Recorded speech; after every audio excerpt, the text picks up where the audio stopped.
Built in 1852, the establishment has had many different names in its lifetime, such as the Lincolnshire Lunatic Asylum, the Lincolnshire County Pauper Lunatic Asylum, and Bracebridge Mental Hospital, before finally becoming known as St John's Hospital when it closed in 1990.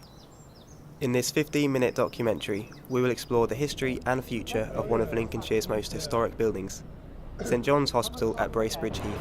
Originally, the building was owned by a number of various councils, including Lincoln and Grimsby. But why did the hospital close? What part did it play in the varying history of mental health? Robert Cook is a long-term former employee of the hospital. We asked him about his memories and experiences. Well, the last time I heard, there was 1,800 and something, because it was a big place. And there's more underground than there is above, because all the services are underground, cabling, piping and all a lot. When I went, I used to open the door, because you went down steps to get in. You used to unlock the door and tie a bit of string to the door handle and unwind that as you went out. Because if you turned the wrong corner, you could be lost for hours. St John's is set in grounds of 120 acres. Its grand Italian-style design is now nothing but a shell of its former greatness, hidden from the public behind scaffolding and barriers. What was the youngest per age that would have been in there? Well, there was a girl of 18. I think she was about the youngest. Most of them are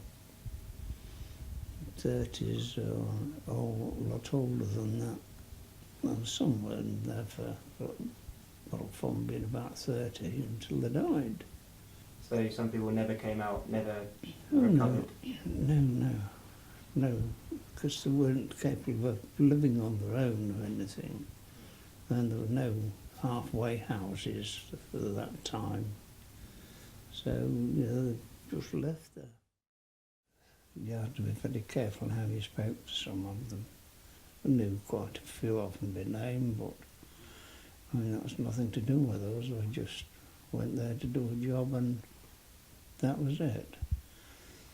Anybody that was likely to go up the wall was put in the side room until we'd gone.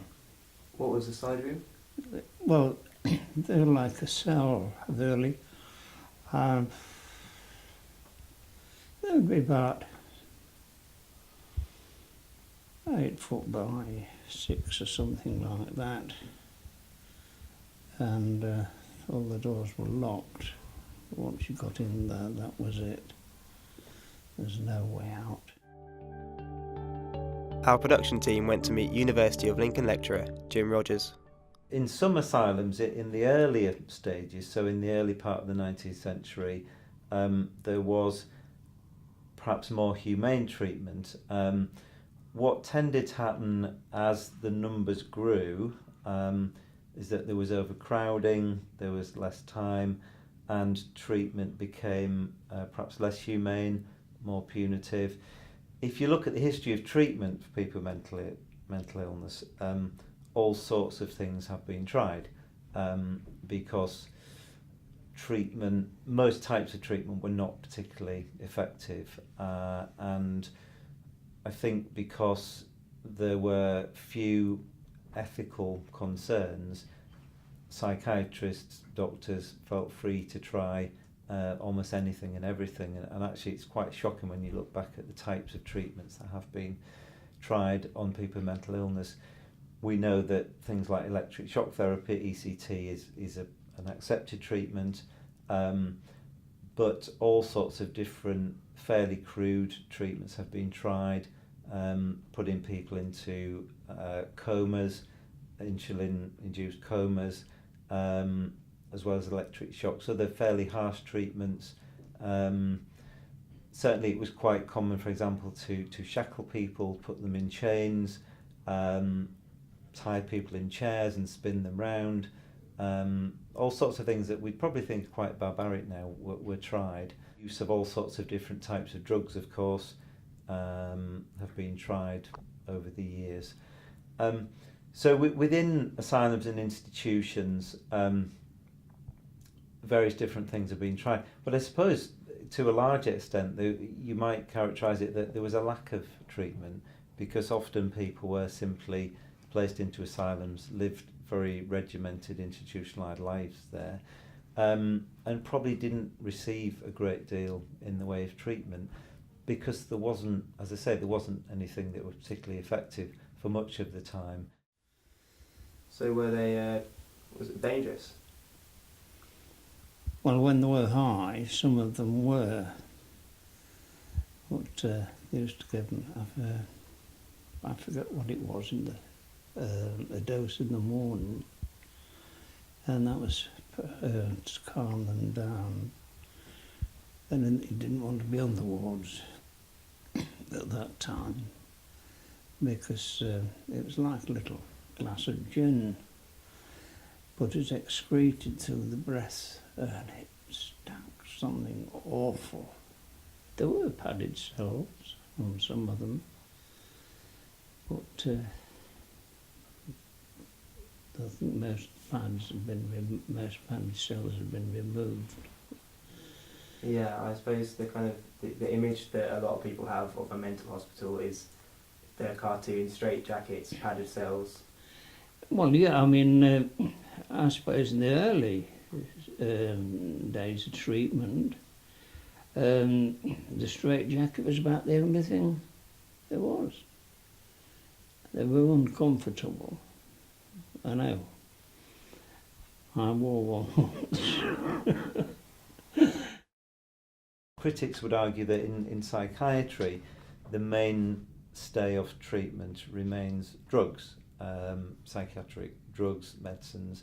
Of course, the medicines we use now are thought to be more specific in terms of treating mental illnesses. So there are particular drugs that treat psychosis, there are particular drugs that treat bipolar disorder or manic depression, there are particular drugs that treat depression. In terms of how we organise services and interventions for people with mental illness, there is much more of a focus on looking at their whole lives, not separating them out, putting them in an institution and then simply giving them some medical treatment.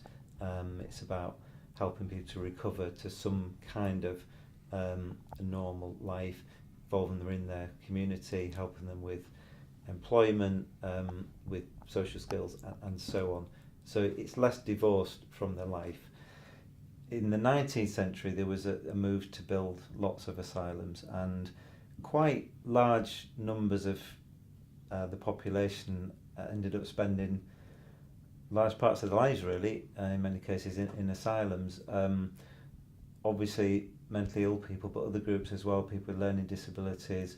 Certainly a move through much of the 19th century to build lots of asylums and to put lots of people in them. And of course, in the 20th century, there was a reverse of that, in that we decided that that wasn't the thing to do, and that we would close down most, if not all, of the large asylums, and have a different policy for helping people with mental illness, people with learning disabilities. A part of our job, well,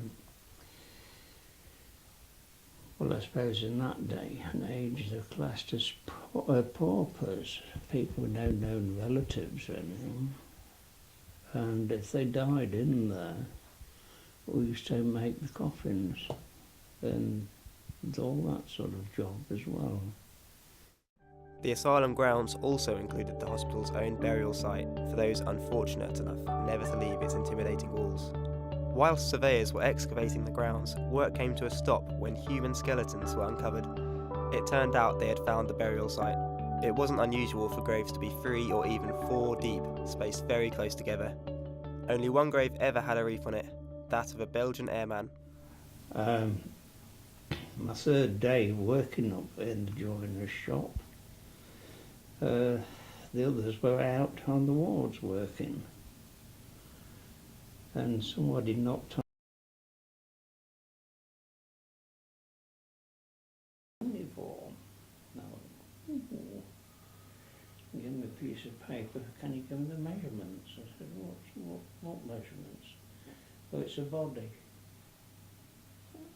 I said, what do I do with this? Well, she said, you measure the body up and write it on there and you bring it back to me. I thought, So, and I said, well, I said to wait till somebody comes and showed me how to do it.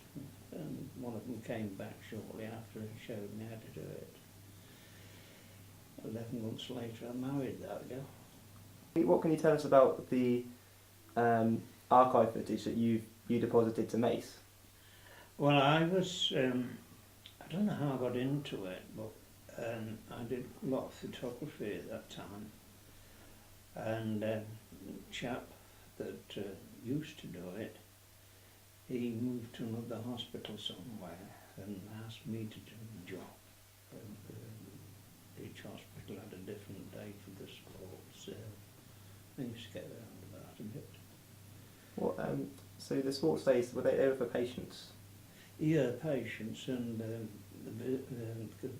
visitors and that could come on the sports day. Quite a crowd, really. There was none of this record-breaking business. If some of them got to the end of the line, they look. But they enjoyed it. It was a day out for them. Although the hospital is currently derelict, its life is not over yet. Work has already begun to convert the listed building into flats. The only part of the site that is due to be demolished is the water tower, which leans to one side. The tower itself was built by German prisoners of war and is of historic value. Unfortunately, if it wasn't pulled down by the owners, it would soon fall down on its own. With the building set to be turned into rented properties, it carries on its long legacy and once again becomes part of the community.